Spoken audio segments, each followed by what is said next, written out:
Hey everyone, it's Carissa at Sprinkled with Glitter. Thanks for joining me today. Today I am sharing tips for stamping and die cutting multiple images, and I shared some tips on this a couple months back. I'll link that here, but today's technique is slightly different. And today's card features new products from the Essentials by Ellen 2019 release. And here's a little peek at this August 2019 release, and it is so much fun. And today I am celebrating this release along with several other talented designers, so be sure to check over at my blog for information on that blog hop and prizes as well. So let's jump right in. I have the die sets here for Holiday Characters, Happy Haunting, and Ware 4. And some of these die sets have inner dies, and I am going to leave all of these dies connected. And the only dies I'm going to remove are the dies that are inside of other dies. So you can see this little pumpkin here in the middle of that apron on Ware 4.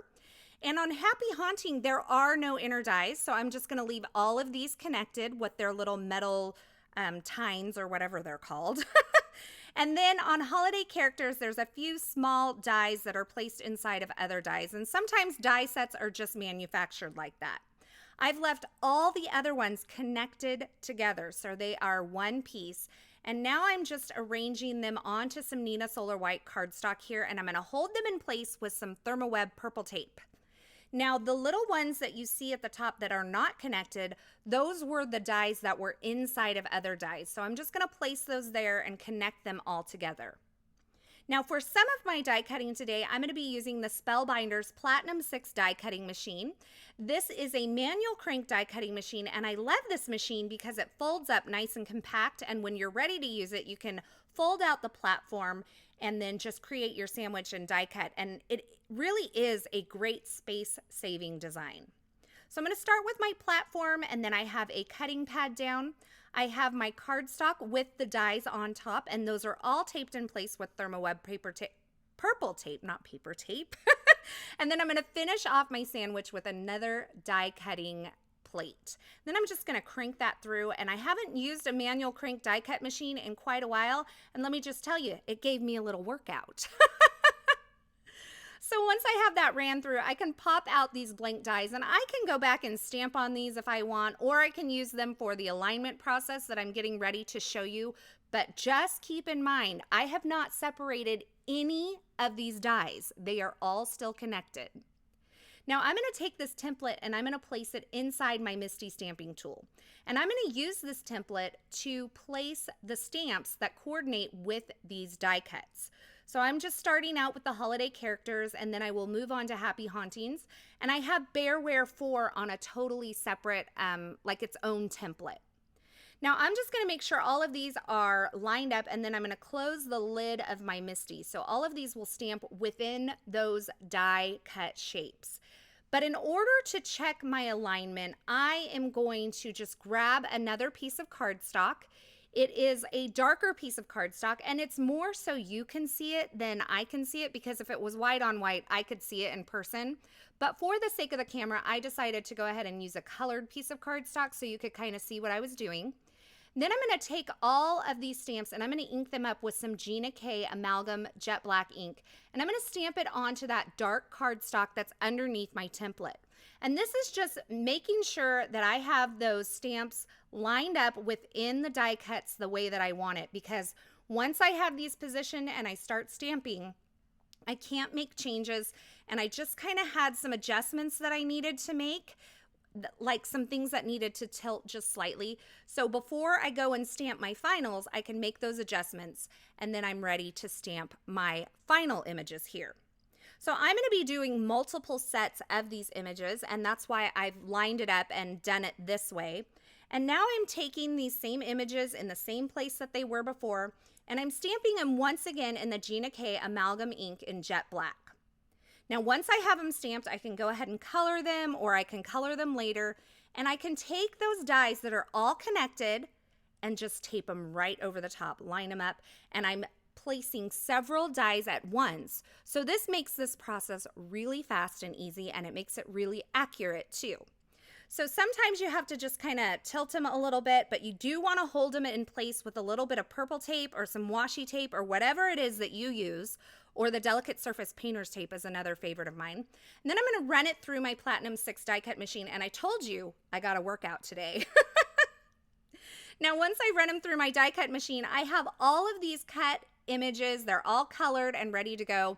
The Happy Hauntings, I didn't color those because they actually have solid images that you could stamp within them that color those images super fast. So you can use this stamp set two ways.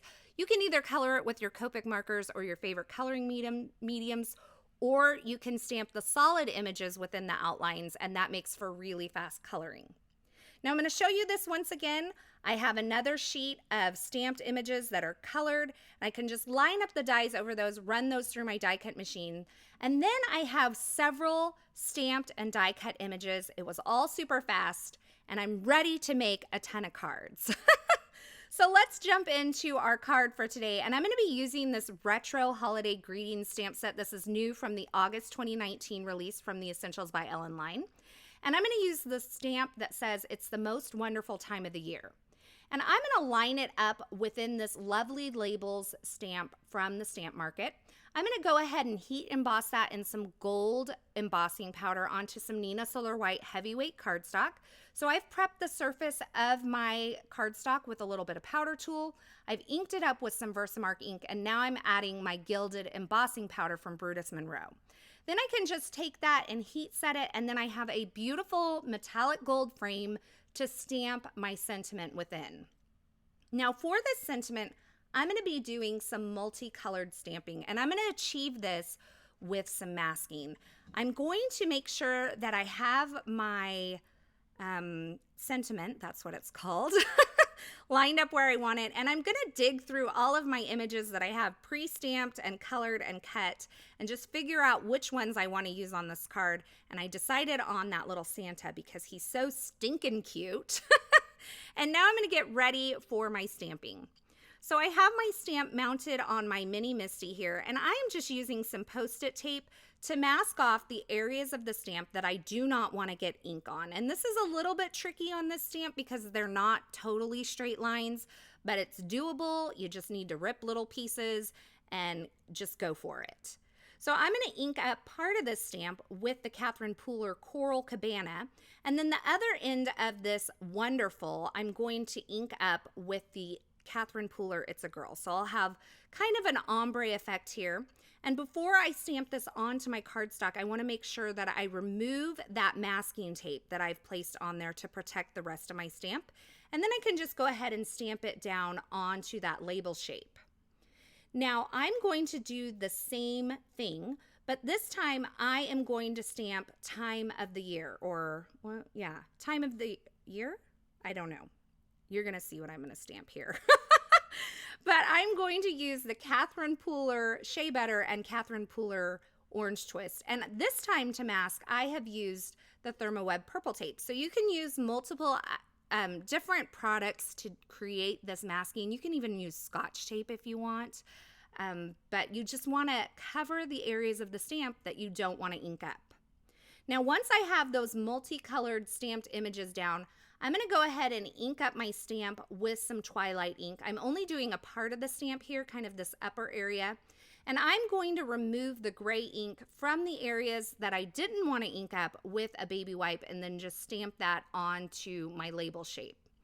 Now, I didn't get all of this done the way that I needed to get it done, so I did go back and mask a little bit of this stamp off once again, re-inked it in the Catherine Pooler Twilight ink, and then stamped it again onto my label shape. And because I'm using a stamp positioning tool, I can stamp this image over and over again, masking off different areas, and I know that it's all going to line up perfectly.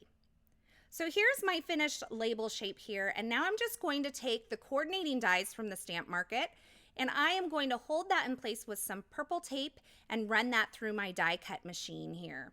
Now this time, because I wore my arm out, no, actually, this was a different day that I created this project than when I did the multiple stamping. But I switched over to my Gemini Junior for these projects today, so I just die cut that label shape out, and now I can go ahead and start adhering my adorable little shapes from the Holiday Character Stamp Set. And before I do that, I'm going to add a little bit of gold detail with a gold paint pen to this ornament, And then I'm going to use some foam tape to adhere all of these images onto that label shape. And this is going to really create the focal point of my card. Now you'll notice that the color scheme I'm using is not quite a traditional holiday color scheme. And I had a great time creating both Halloween, Thanksgiving, and Christmas cards with this color scheme. And you can find more about that. You can find photos of the inks and the Copic markers that I used over at my blog. So if you're curious which Copic markers I used, you can find that information over at my blog. So now I'm going to create a background for this adorable label that I've created. And I'm using the Rustic Woodgrain stamp set from the Essentials by Ellen August 2019 release. I've inked it up partially with some Versamark ink and then placed my card front right down onto the stamp. And then I'm going to use some Ranger Silver Pearl embossing powder to emboss this wood grain design onto my card front. And you do see a little bit of pink ombre inking along the side of my card front there. I just used my Stamp Market and Picket Fence Studio blending brushes to create that really beautiful ombre inking. Then I can heat set my embossing powder here, and it's a really beautiful pearly shine that you get with that rustic wood grain. And I carried this throughout several projects for this release because I thought that wood grain was so beautiful with that silver pearl embossing powder. Now to finish off this little label grouping here, I added a couple little banner shapes to that upper left-hand corner and added a little accent with a tiny attacher. And then I'm going to add some foam tape to the back of this card front and then adhere it onto a card base that I made using some heavyweight Nina Solar White cardstock. Now this card finished measures just a little bit more narrow than an A2 size card. I think it's about 3 3/4 by 5.5 inches. Don't quote me on that, but it is a little bit more narrow than your standard A2 size card. And that finishes off my adorable holiday card for today, featuring the brand new Essentials by Ellen 2019 release. This release is full of some great imagery that you're going to find useful for Halloween, Thanksgiving, and Christmas, and I am so excited to use these even more. As always, I will have links to the featured products used in this project in the description at YouTube, but head on over to my blog at sprinkledwithglitter.com. Over there, you'll find more still shots, more information, a complete list of supplies, as well as the Copic markers I used to color all of these images. And don't forget, you will find information about prizes for this Essentials by Ellen August 2019 blog. Hop over there as well.